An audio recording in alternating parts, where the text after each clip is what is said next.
नमस्कार, मैं महेश कुमार। मैं आज आपको इस वीडियो में आंद्रे मारिया एम्पियर के बारे में जानकारी दूंगा। एक महान वैज्ञानिक थे और उन्होंने बहुत अच्छी शोध लगाए। पिछली वीडियो में मैंने आपको आर्किमिडीज के बारे में जानकारी दी थी और लोगों ने अच्छा रिस्पांस दिया, उसके लिए भी मैं आपको थैंक्स बोलता हूँ। तो ये वीडियो में मैं आपको आंद्रे मारिया एम्पियर के बारे में बताता हूँ।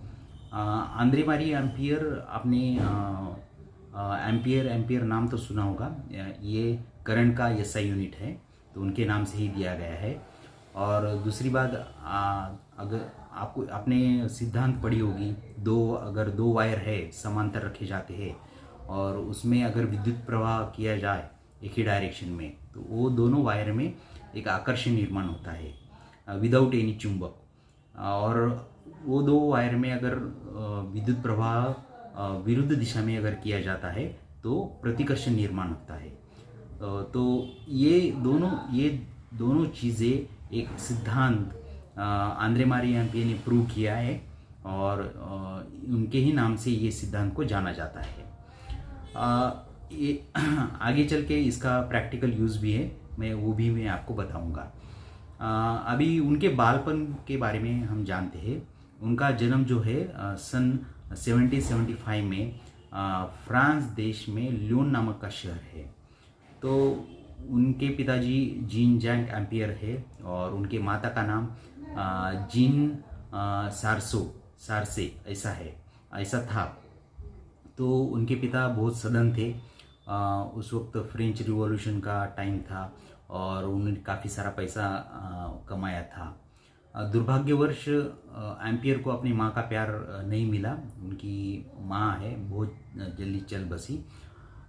उनको एक सिस्टर थी बड़ी, उनका नाम एंटेरियो था और उन्होंने भी अच्छा उनको संभाला। तो ये जो लोग हैं, लियोन शहर के पास एक गांव था, तो वहाँ रहते थे। वो टाइम एक फ्रेंच रिवॉल्यूशन का था। जैसे मैंने बताया, बागियों ने अपने राजा के खिलाफ बगावत की थी। तो उस समय विज्ञान और धर्म का बहुत बड़ा झगड़ा चल रहा था, जैसे कोल्ड वार हम बोलते हैं।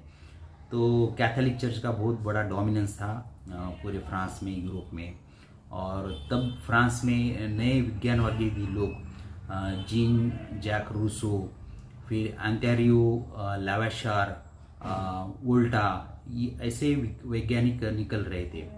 और ये वैज्ञानिकों ने क्या किया था कि ये साइंस के बारे में बात करते थे, लॉजिक के बारे में बात करते थे और किसी भी चीज़ को रीज़न लगता है ऐसे बात करते थे। और ये सब चीज़ें चर्च के जो पादरी थे, पंडित थे, उनको ये सब अच्छा नहीं लगता था। तो अभी ये जो विज्ञानवादी भूमिका है, ये विज्ञानवादी भूमिका आंद्रे मारिया एम्पियर के पिताजी को अच्छी लगती थी। तो उन्होंने निश्चय किया था कि वो बहुत प्रभावित थे जीन जैक रूसो से, और उन्होंने निश्चय किया कि अपने बेटे को अच्छा पढ़ाएंगे। एम्पियर जब आंद्रे मारिया एम्पियर जब 13 साल के हुए, तो उनको गणित की पुस्तकें उन्होंने शेयर की उनके पिता ने, और बोला कि आप पढ़ाई करिए। तो बचपन से ही आंद्रे मारिया एम्पियर बहुत होशियार थे। उन्होंने पढ़ना शुरू किया। बहुत सारे मैथमेटिक्स उनको समझ में आई, कोनिक सेक्शन के बारे में उनको अच्छा लगता था। तो उन्होंने एक रिसर्च पेपर भी लिखा और यूनिवर्सिटी को वो सबमिट किया। बट दुर्भाग्यवश ऐसा हुआ कि वो रिसर्च पेपर उनका रिजेक्ट हुआ। तो उनको बहुत बुरा लगा। उनकी उम्र सिर्फ 13 साल की थी और बहुत निराश हुए। बट कहते हैं ना, बड़े वैज्ञानिक होते हैं ना, वो कभी भी पीछा नहीं छोड़ते। वो अपनी निराशा का वो सदुपयोग करते हैं और उसको यश में परावर्तित करते हैं। तो उन्होंने बहुत सारी किताबें पढ़ी और मैथमेटिक्स में उन्होंने मास्टरी हासिल की। बाद में उनकी लगन देख के उनके पिताजी ने एक विद्यापीठ में उनको एडमिशन दिया लियोन शहर में, और उनको भौतिक शास्त्र भी पढ़ने के लिए बोला गया। और एक टीचर ने उनको कैलकुलस भी पढ़ाई, मैथमेटिक्स का कैलकुलस भी पढ़ाई। तो इस तरह से उनकी जो विज्ञान की जो जर्नी शुरू हो गई। पहले मैथमेटिक्स पढ़ी, बाद में भौतिक शास्त्र फिजिक्स भी पढ़ना शुरू कर दिया, और उनको धीरे धीरे केमिस्ट्री में भी रुचि थी। तो ऐसे उनका जो बालपन है वो किताबें पढ़ने में शुरू हो गया।